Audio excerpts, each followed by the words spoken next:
What's going on, Internet? I'm Christopher Peterson, and you're listening to the Nerd EXP Gamecast. This week I'm hanging out with Brooks. Hey. You might know him as military veteran gamer. And I'm also hanging out with Alex. What's up, everybody? Cartoon Nami himself. If you're coming back, definitely appreciate it. If it's your first time, well, you're in for a treat. Each week, the blogging community gets together to talk through this week's gaming headlines and go through a topic of the week discussion. The point of this? To start a conversation and help you level up your gaming IQ.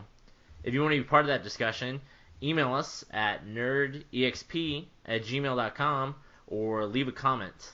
If you end up liking this episode, definitely like it on YouTube, iTunes, or wherever you happen to catch it. Jumping straight into the news, Sony is strutting their stuff and announcing that they have sold 22.3 million units to date. So they released in November of 2013, and now we're looking at basically the end of April, so we got about a year and a half, and they have sold more than the entire GameCube did during its life cycle. And the Xbox. Great for Sony. Microsoft's pretty quiet on their front with their numbers. Whatever Microsoft's selling, I know it's doing really well. The last I saw, it was still tracking better than the Xbox 360. It's just not tracking as well as the PlayStation 4, so they're not really going on about that. I own a PlayStation 4, so I'm, part of these numbers. And to be honest, I know Brooks still doesn't have one. I bought it based off potential. Like, I like the Sony library. I like the first-party stable of developers that they have. And I enjoy my PlayStation 4. I don't have anything bad to say about it. But it's a hard recommend. If you're out there listening and you haven't bought a PlayStation or an Xbox One, I still can't recommend it and say that it's something you have to spend your money on yet.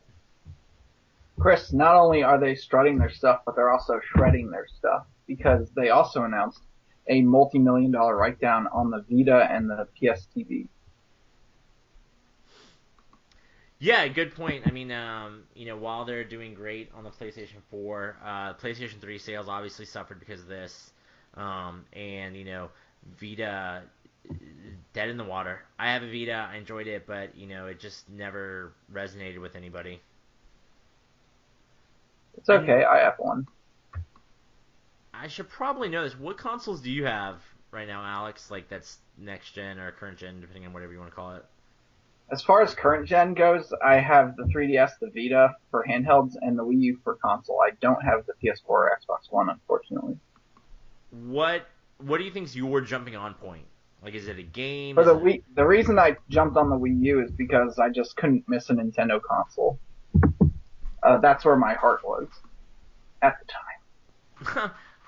Definitely understand. And as far as PS4 and Xbox One, I would like to get one of the other if I had more money.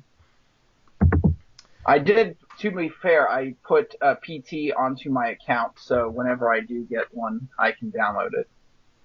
We'll talk about that eventually. We will talk about that. Sounds good. Any thoughts on this, Brooks? Not really. I'm proud of them, I guess. I mean, they did a good job. Well done, Sony. Yeah, and I mean, this will be a number that I guess we'll call out every now and then. I don't think we'll call it out as often as Sony does, because I think they're getting in the habit of every month or every quarter. I mean, all things considered, considering how light the must-have games are, this is they're doing pretty well. Then considering their financial fortunes of late, yeah, that's good news. I mean, they were sucking pretty much everywhere else, but PlayStation's doing pretty well, I guess. Yeah, I mean, so PlayStation's doing great. Maybe it would get spun off as a rumor at one point, but I know Sony as a company is definitely suffering left and right between TVs and phones and their other divisions. So, I mean, they need a win. Unfortunately, this isn't a big enough win to put the whole company back in black. It's a step in the right direction, though, so I'll give them that. Moving on, Mighty Number 9. One of my most anticipated games for this year is coming out with an official release date not exactly where I was hoping. All previous communications said spring 2015. I was really worried in April which I kind of consider the middle of spring. We still hadn't heard anything, and you know they came out and confirmed that we're looking at a September 15th release in North America, and then followed by the rest of the world the next week. Mighty Number 9 is coming to all platforms. KJ Inafune's spiritual successor to Mega Man. Alex, are you interested in this? I am interested in it. This is a spiritual successor to Mega Man. And I was surprised by the physical release news. I thought it would be a download game. Yeah, I know Shovel Knight's coming out with a 3DS release. And that game looks great. Shovel Knight, yeah. I got to play with it a little bit. Yeah, I love Shovel Knight. I was fortunate enough to get a review code from Yacht Club Games, and I completed my review this past week. You can check that out. I have nothing bad to say about this game. Obviously the caveat, if you don't like a certain style of game, you're not going to like it. Like, if you don't like first-person shooters, the best first-person shooter in the world is not going to do anything for you. Shovel Knight is a near-flawless game. Like, what it sets out to do, it does perfectly. It captures the tone and spirit of NES games without being beholden to it.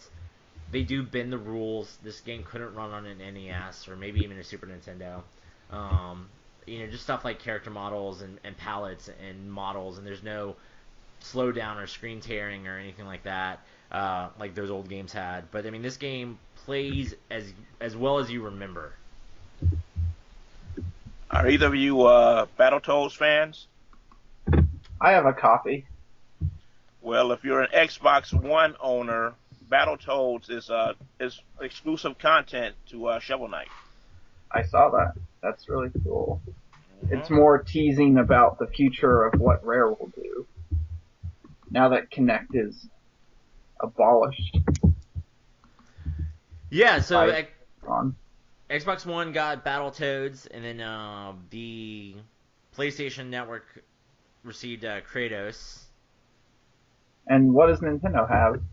Nintendo has Street Pass, and I can't remember what it has on the Wii U off the top of my head. I played Shovel Knight on the 3DS, and I don't remember if there was a Street Pass mode, but I certainly enjoyed the 3D effect. Yeah, I did an interview with David D'Angelo, one of the developers from Yacht Club Games, and I did ask him about Nintendo having a Mario or Link or something along those lines, and he was pretty honest. He just said Nintendo's a little bit more guarded about their franchises and their characters, and they weren't as willing to kind of give free reign. And to Nintendo's credit, they were the first console to get Shovel Knight. So I mean, they were. So they didn't know what they were being asked as well as Sony and Microsoft did. That's a little contradictory to words that Satoru Iwata said a year ago about licensing out their characters to more companies. Maybe it's the fact that I don't know. Like, I want to give them the benefit of the doubt to both individuals and say that maybe because Yacht Club Games is smaller, more independent. And when they were starting to develop the game during the Kickstarter, maybe that's different than Nintendo when they said it. And I know Nintendo has had like their likenesses in Tekken games and other kind of little homages, but I feel like that's with the larger developers are more stable. I'm surprised Capcom's not in it since it's so Capcom-esque. Yeah, I mean, there's definitely Shovel Knight. Blue, 8 bosses, looks like Mega Man, pogo stick, just like DuckTales. But I think it feels like it, and I feel like it's a good love letter to that era, but it's not derivative of that time frame. No, it's certainly not. That was honestly my game of the year for the last year. I could see that. I'm trying to think back of what I played last year that I would almost say Destiny was my game of the year last year, and that's not a good game, and I don't recommend that game to anybody. That takes a very specific person, and you almost had to have been there when the game launched. I think it's a very difficult community to get into now. But if I played Shovel Knight then on the Wii U, it would have been my game of the year. It's my game of the year so far, if it counts, which I know like crossing platforms is always kind of an asterisk. But Mighty Number 9 comes out in September. I definitely look forward to this, what the team can put together, and I hope it's great. I don't know if either of you guys have been on the website for Mighty Number 9, but they want this to be a franchise already. Like they have a concept for a Mighty Number 9 cartoon. Damn, they got big ambitions. It is developed by Inti Creates, which has a history of working on the Mega Man franchise. And that itself was a mega franchise. So, I mean, we'll see what happens. I just think that they're getting a little slightly ahead of themselves. I'm sure that the gameplay is going to be great from everything that we've seen from preview coverages. I just want them to kind of remain focused first and then follow up later if need be, and not try and anticipate as much. I don't mind waiting for Mighty Number 9, but I'm hoping it comes out when they say it does. I would hope so. I think it's been in development. It's been boiling long enough. We've seen screenshots for, I don't know exactly. I want to say like 2 years now. So I think this is a realistic date. Yeah. Game development is a long process, especially with a small team. Considering all the drama that was behind the scenes for a while, it's not surprising it's taken as long as it has. So, moving on to Batman Arkham Knight, another game that I'm personally really looking forward to, and a lot of the industry is. Batman announced a season pass for $39.99 for this first 6 months of DLC. My knee-jerk reaction is, 1, 6 months is a really funny way to put it, because DLC should be measured in content and packs, not time. Because who knows, I mean, they could release 12 things, they could release 5, they could release 2. I wish they were a little bit more transparent about what 6 months means to them. I saw this price, and I personally wasn't that surprised, because I feel like season passes are going for this. I don't agree with it as a principle. Like, I mean, DLC's here to stay. It's never going to go away. The season passes are typically a good discount. And like to hear your thoughts on that first, and then kind of segue into something else. That's $100, man. That's a lot of money. $60 for a disc, and then another 40 for the season pass. 6 months. That's $100, man. That's a lot. So they say it's going to be some story content, challenge maps, skins. I don't care what it is. That's $100, man. That's a lot of money. Alex? I'm not particularly interested in it since I won't be picking up that game. But I feel like it's targeting the whales more than the people who are complaining about it. That's a great point, because I mean, we all know this is going to see a Game of the Year edition. These Batman games are great, but they've been dirt cheap. They've been Game of the Yearified over and over. Yeah, every single one has been a PlayStation Plus game to date. So I mean, they come out free eventually. One thing that I don't like about Batman Arkham Knight in specific is the hatred and anger and frustration that some people are lobbying against it. I even saw like some professional journalisms write articles about how this is ridiculous and this is too pricey and this is too much. And I don't want to argue with them, but I do want to ask, for all of them listening to this show, why this game? Why do they point to this one and say this is wrong, but everybody's okay with Destiny having 2 expansion packs, which we didn't even know what was in, as people freaked out about not having a raid in the second one, for $35, or Borderlands, which has multiple season passes that comes out, and Evolve, which also was all cosmetic, and that one did see some grief, so maybe I'm losing ground there. But I don't know, like, I don't understand why this is being held up as an example and is being kind of the sacrificial lamb for people to get upset about DLC. I think in the case of a game like Destiny, that game is built on repetition and expansion because the core game is about lasting forever. Thereby, it will give people a lot of reason to come back and do the same tasks over and over. That's a fair point. That's one way to look at it, if that makes any sense. It could be because the game has been out so long too, and they didn't actually introduce all this stuff even before the game was released. Great, that's another great point. I mean, you're absolutely right. The community hates DLC talk before the game comes out. Mm-hmm. Skyrim had 9 story expansions, I believe. Never say it never happened. So, alright, great points. Definitely made me rethink that, kind of the community reaction to it. But I think that, this is testing the waters, and this will be a new price point. Mass Effect had a crap ton of DLC come out, but it did come out one at a time, $10 at a time. So maybe there wasn't that sticker shock of it. A lot of reasons why that DLC comes out later is because the game has to go gold at a certain point, and the developer is still working on content that they want to put in, but they just don't have enough time, so it's broken out of the core game and sold to you later. And, we, another thing, and I know, Colin Moriarty famously says, the games are cheaper now than they ever have been. And he's right, from an economic standpoint. He also says that gamers are entitled. And we might be. But I don't know, maybe this is kind of the back end to deal with the fact that this is how video games still cost $60. Is because of DLC, is because of the whales, is because of people willing to spend the extra money on fatality tokens or, skins. And without them, we would all be paying $80 a pop.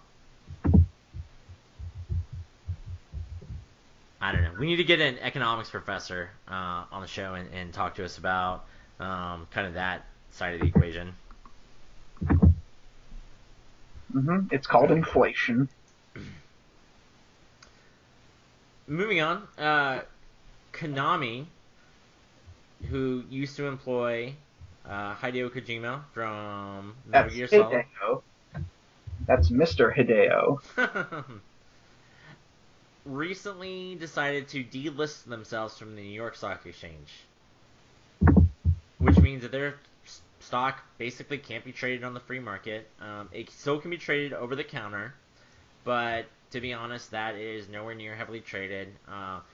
For a lot of companies, a move like this is a death sentence. But to be honest, they're not the first video game company to have done this in the recent years and still survive. So it might not be as bad from that perspective. But I mean, this has kind of been a developing story. Alex, what are your thoughts about Konami? Well, there's a simple explanation about why they actually did it, and it's not to do with going under. The problem they had with the New York Stock Exchange is it costs money to stay listed on there, and they weren't seeing enough volume. The activity was so low that they decided it just doesn't make sense to stay on here.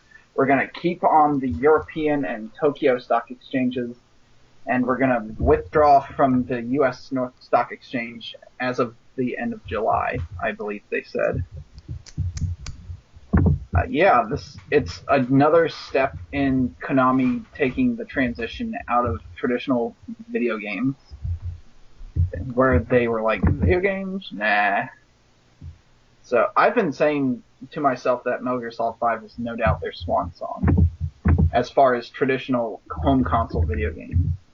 They are putting all their feet into mobile and their health resorts, and their fitness equipment, and their gambling machines.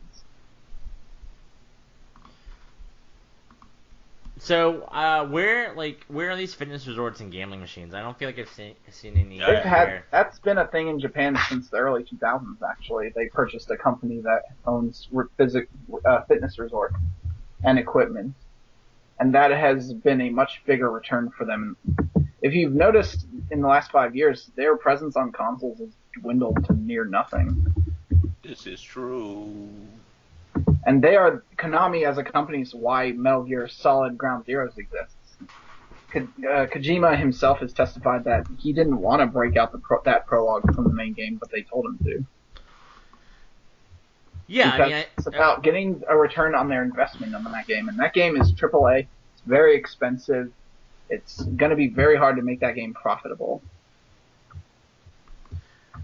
Yeah, I mean, you bring up Konami not being as much in the game space, and they certainly aren't. I feel like in the NES era, almost every game had that Konami logo. Probably 50% of the games I owned. So many games in the NES era, they had to create a second label for themselves. Do you guys know about Ultra? Yes, sir. But for those who might be listening who don't, why don't you give them some insight? Well, Konami had to create a ghost publisher called Ultra because of Nintendo's several games a year policy, and that's how we got Metal Gear and we got Teenage Mutant Ninja Turtles in the U.S. We got some other games beyond those, but yeah, Ultra was a thing that Nintendo was perfectly aware of and was giving them special dispensation to do. They played favorites. Yeah, so what Alex is referring to is, kind of in the 80s after the Atari crash, people kind of look at Nintendo as being the savior of the video game era. And one of the things that they instituted was a cease and desist on kind of shovelware, which is funny because the Wii is like the bastion of shovelware. But anyway, back then they would only allow publishers, I think, to do 5 games a year. Yep. So as part of that, some games like Konami did Ultra or had other ghost labels to kind of allow to have 10, 15, 20 games a year. Acclaim did that too with LJN, if you know about that Rainbow of Death.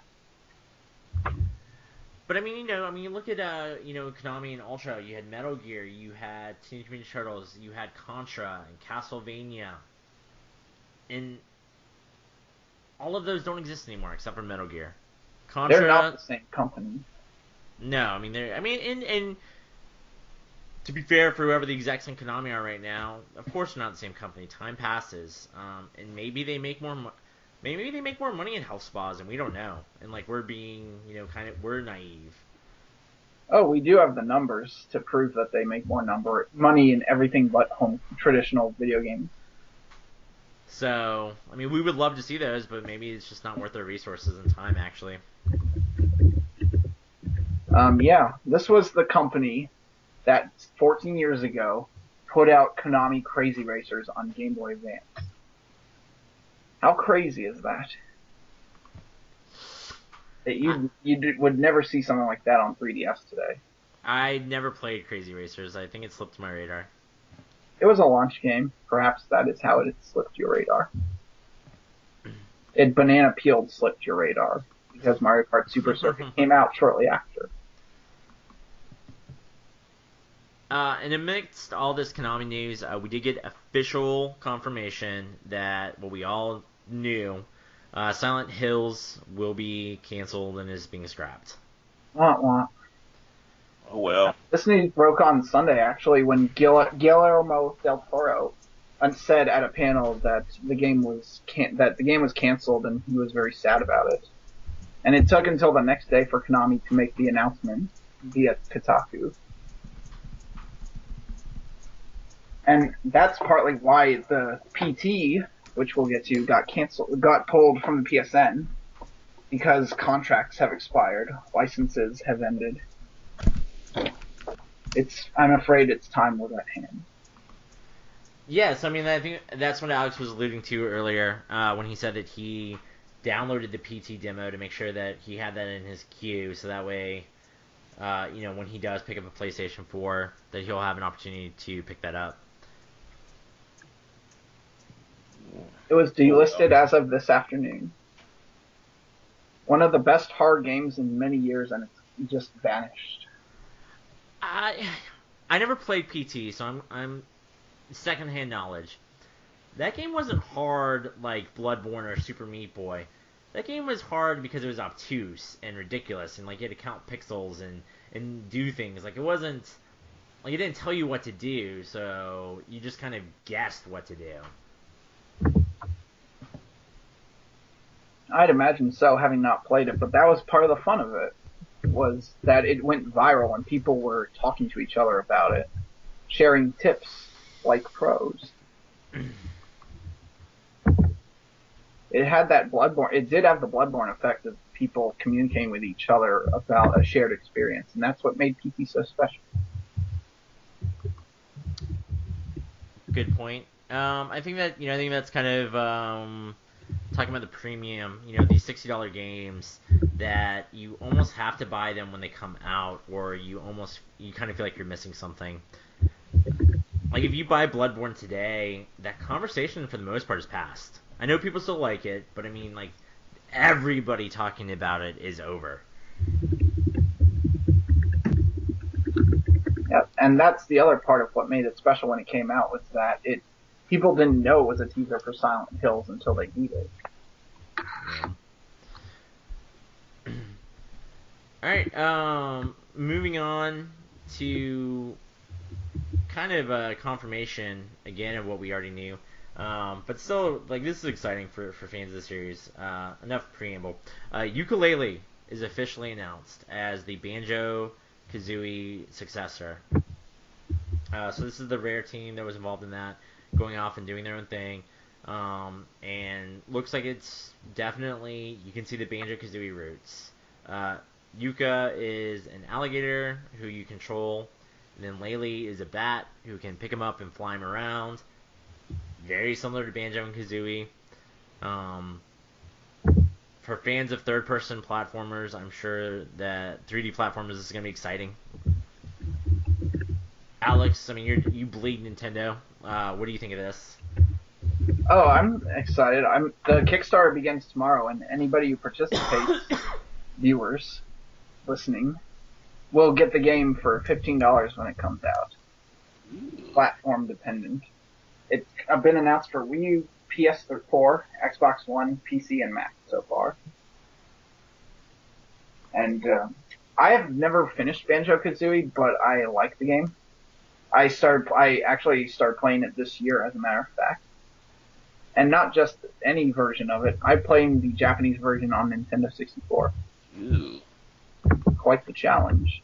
Why and how? Like, local import store carrying a copy that's cheaper than the US version. how much isn't there dialogue? Like, won't they say, like, go to the red tree? That is the one thing that I miss from the experience, is the crazy dialogue. Because it's the text is in Japanese, so I have had to use an external guide. But I like the mechanics of the game and exploring that giant world. Doing that with cartoon characters is something that's been lost in the last couple generations, and it's been replaced with photorealism, as in Assassin's Creed and Far Cry and Grand Theft Auto. So this will be a welcome return to arms, if you will. Yeah, I feel like an old person sometimes. But you talk about the photorealism and the loss of the cartoon characters. Like, I'm kind of good with graphics around this, like, I don't want to say level, because obviously I want stuff to look better, but I'm okay with, like, sprite arts and cartoons, and, like, I played Infamous Second Son, and I enjoyed it, but sometimes those faces look weird.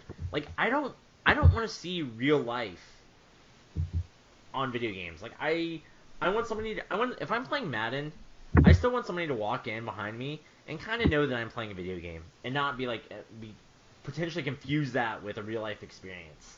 Like, I don't need to see every wrinkle and crevice and... It's true if you think about it. And one of the problems I have with the Grand Theft Auto series is they are made to look realistic, but they move like marionettes, like puppets.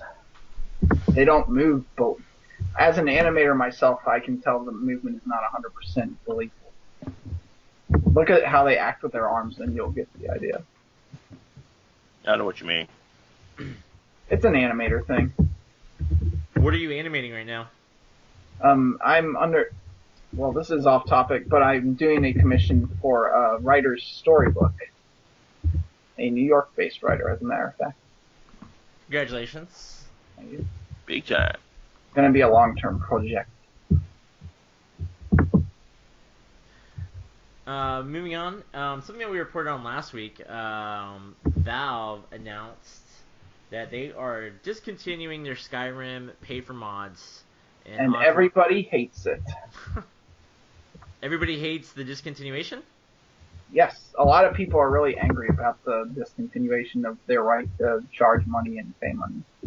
It's funny because they did it. They discontinued it because everybody was pissed off that they were charging money. Yep, it's weird. You got two sides going to work, but I think the non-payers are in the right this time. So they're charging for mods. Some of the problems that came up was some of the code was stolen. One of the reports was, and there was no way for Valve to verify and start checking who created what. Amongst that was the worry that, yes, Bethesda is on board, but if they start charging for mods, what if a patch makes a mod unplayable? And just, kind of a lot of grievances, and more so than Valve was kind of willing to work through. So instead of going forward or trying to massage this, they just decided to scuttlebutt the entire project. Brooks, what you kind of said in front of the top of the show, you kind of had a better method that you think would potentially work. What they ought to do is establish a Patreon for it. That way, because there's a lot of great modders out here. It would be better if you were to provide funding for them so they can actually do the work, and the mods would actually be free, but they would actually get the money to do all the work with it. Get the equipment they need, do the research, whatever's necessary. I mean, I think that's great. I think that's a good idea. We've seen that the Patreon model works for a lot of things. Things that I'm surprised about. Podcasts, webcomics. People are willing to pay, $1, $5 here. Some people $20, $100, $1,000, and it adds up. And I mean, people have been able to turn their hobbies into their livelihood, and in a lot of ways without sacrificing the integrity of the hobby in the first place. So I think the similar model could work for the mod community. Yep. Alex, any thoughts, concerns? Oh, I don't have a stake in the mod community myself, but I understand why this decision had to have been made. It must have been made with a lot of metrics. There's copyright and legal and patent-related things that could come up. Like, what if somebody is selling a mod built on the back end of somebody else's mod? Who's getting how much money and so forth? And what if a mod's based on copyrighted materials? What if you have your Jedi Knight mod? Will that be fan art or copyright infringement? Lots of questions. I think once you start profiting for it, it's copyright infringement. Yep. That's what happens with Nintendo fan-made games. Like, if they sell them, Nintendo will come after them for sure. Speaking of Nintendo, this is something Brooks brought up. Wii Virtual Console, or kind of just the state of the Virtual Console in general. Is this about the Natsume Q&A? What was that? This is the Natsume Q&A, isn't it? Yeah, they're talking about not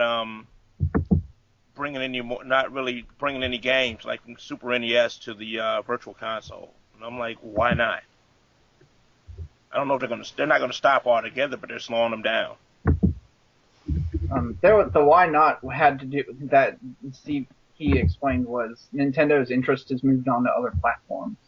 That's why we have N64 and DS at this point. Albeit they're going very slowly themselves. I don't, obviously this stuff's harder than I know it is, or I think it is. Sure. But it's been around long enough, and we've seen emulators, and we've seen fans do this.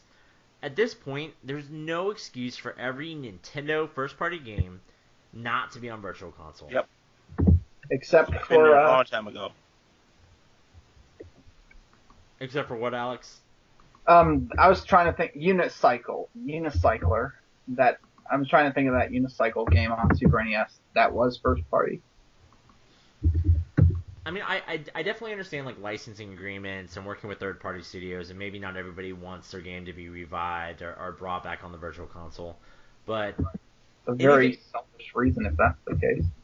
I agree with that. Like, I think that not that they owe it to us. Like, I don't want to be that entitled gamer, but I do think it's an interesting library of video game history to keep going with the PS1 classics and the virtual console. And I would like when Nintendo, whatever it's called, 5 generations from now comes out. If I want to show that to my kids and like show them Super Mario Brothers, I want to have that option without having to like dig up an old Nintendo off eBay. Exactly. The implications for selling more Wii U consoles are just huge. It's like, come on. I don't know if Virtual Console will make or break the Wii U, but it has everything that's on VC on Wii U has made the Wii U the Nintendo box. Just everything from Nintendo history, barring actual GameCube games. I mean, offer X amount of games from the Virtual Console for free with the purchase of a Wii U. Nintendo loses nothing other than a little bit of a little work expense. The only thing they don't lose is from the just released Amiibo Tap, which is a free download. Try 3-minute demos of VC titles for NES and Super NES. Brooks brings up an interesting point.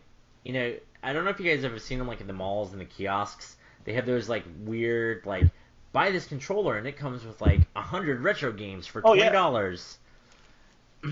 Like if Nintendo did do like some crazy wacky special where it was like buy a Wii U and get every Nintendo Virtual Console game, I'd be curious to see like if we saw a huge spike for a few months. Of course, you'd also on the flip side have a lot of hatred from people who bought right before that announcement. But still, I'd be curious to see if that could generate some new sales. I don't see why I wouldn't. I have a Sega Genesis that does that right now. It comes with 80 games, 40 Sega classics, and 40 just random games on it. And it's got a little slot you can put your old Genesis cartridges in it, and it's got 2 wireless controllers. Got it for about $39. So I don't have to use my Sega Genesis anymore. And most of the games are things that I have on cards, so I don't have to pull the cards out either. So I think honestly, to play devil's advocate, I think Nintendo just has too much pride to give away too many games like that. Yeah, more or less. They would rather. I think they just make more money selling them to people over and over again. True. I don't know about the more money. Like I think they've milked that cow. But I do think that they are too prideful. I will agree with you there. Moving on. What have we been playing this past week? Well, I got to play games this time. I played Final Fantasy Tactics. Great game, PS1 era. Kind of dated story, but it's a great game nonetheless. That and Alien Syndrome. This is an older game for the Genesis, where you're out in space, you go to different ships, rescuing people and killing aliens. Sounds great. Yeah, Final Fantasy Tactics is one of my favorite games of all time. I am shocked they have not made like a true sequel, a Final Fantasy Tactics 2, as opposed to like the Final Fantasy Tactics Advance series. Do you honestly want them to try though, considering how good the game actually was? What if it doesn't live up to the potential? What if it doesn't live up to it? Great question. Knee-jerk reaction, I guess you're right. The Square Enix of today, no, I wouldn't trust. Doesn't have the chops to pull it off. They would make it too flashy, too big. So probably not. Alex, what have you been playing? I haven't been playing a lot this past week, but I have been going into my DS library to play games I haven't finished. And right now I'm playing a lot of Super Princess Peach at the risk of emasculation. It's actually a really good platformer. It's got exploration and abilities to use for puzzle solving. So it's not just a one-note platformer. Except I will say that I don't think the music's so great, and I don't like the graphics a whole lot. they look a little off model. But Is, it's actually a pretty good game. Maybe it'll come to Virtual Console. Speaking of Wii U, is Peach floaty like Super Mario Brothers 2? she sure can do that. She has an umbrella for that in this case. It's an easy game, but I'm enjoying it. It feels good. I'm also playing Zelda Spirit Tracks for the first time.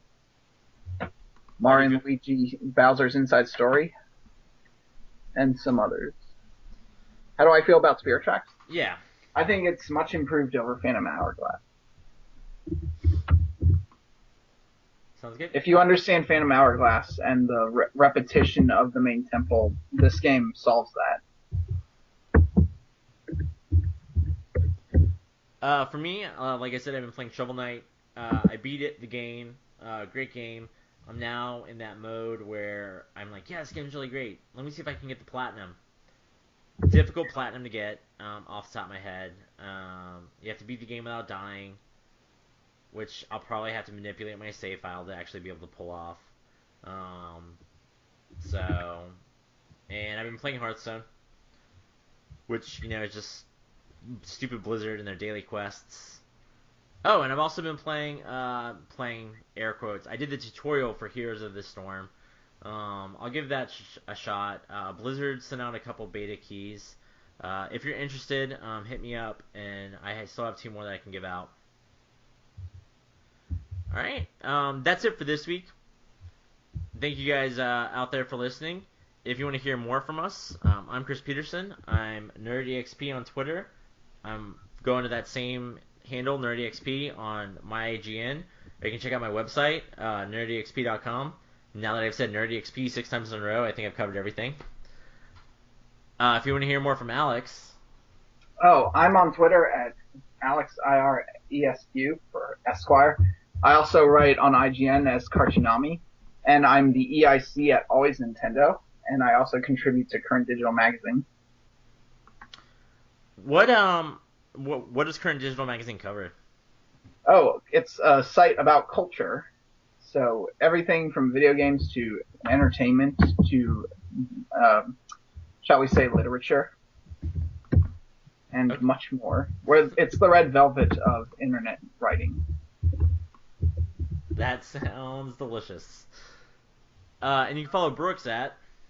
You can follow me at Military Veteran Gamer at my IGN, or you can hit me up on Skype at Navy MVG. All right. Well, thank you, Alex. Thank you, Chris. Thank you, Brooks. You're quite welcome. And thank you out there for listening. I hope you enjoyed this week's episode, and that we were able to help you with your gaming IQ. Level up, friends. And good night.